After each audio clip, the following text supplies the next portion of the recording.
gutinda kwa Yesu ni kumubuza gukemura ibibazo umaranye igihe kirekire. Gutinda kwa Yesu ni kumubuza gukemura ibibazo umaranye igihe kirekire.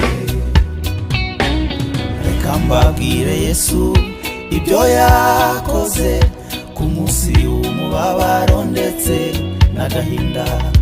Yageze i Betaniya asanga barira, ariko yavuyeyo asiga baseka. Reka mbabwire Yesu ibyo yakoze ku munsi w'umubabaro ndetse n'agahinda.